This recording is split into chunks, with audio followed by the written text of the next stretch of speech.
va combiner souvent avec le copaïba. Je pense que c'est là que tu t'en allais, Natacha, parler de copaïba. On a gélule et huile aussi qui existe pour cette huile-là.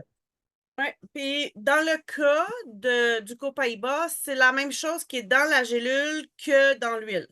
Fait que Exact. vous avez le choix soit de vous faire vos propres gélules. C'est une huile qu'on peut prendre à l'interne directement, qui va aller travailler très rapidement au niveau de l'inflammation et au niveau de la gestion des émotions aussi.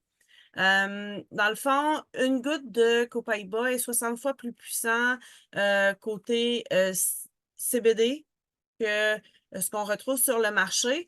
Mais ce que j'aime, c'est qu'il n'y a pas d'effet secondaire. Tu sais. C'est la sève d'un arbre au Brésil, que même si les gens la fumeraient, ça ne les ferait pas perdre leur Il n'y a capacité pas de mentale. THC.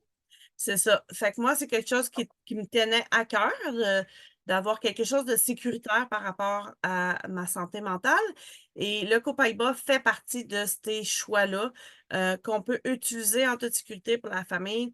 Il va être très rapide. Et quand on l'utilise avec les autres huiles, comme là, dans le bâton des Blue, ils ont rajouté le Copaiba, ça fait que ça multiplie les effets de l'huile avec laquelle elle est utilisée.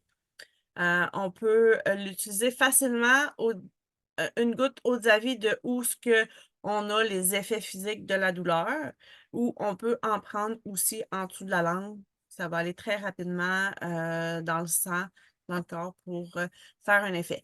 Puis ben, ceux qui n'aiment pas le goût, ben, ils peuvent prendre aussi les gélules toutes faites que doTERRA a. Ceux-là, euh, c'est la même molécule qui va être à l'intérieur. Donc, on peut les faire nous-mêmes. Donc, moi, j'aime bien la faire moi-même comme ça avec une petite gélule vide. Je le montrais tantôt pendant que tu parlais, là. Ouais, Donc, c'est ça. j'ouvre tout simplement une petite gélule vide que j'ai fermée beaucoup trop fort et que maintenant, je ne peux plus ouvrir. Non, désolé. Donc, j'ouvre tout simplement la petite gélule vide, je mets quelques gouttes de l'huile essentielle et moi, personnellement, je rajoute quelques gouttes d'huile d'olive. Ça pourrait être de l'huile de coco aussi, elle est comestible, mais l'huile d'olive, ça se mange aussi, pour tout simplement faciliter dans l'estomac, là, si jamais l'huile était un peu irritante ou quoi que ce soit, ben, ça ne va pas irriter mon estomac.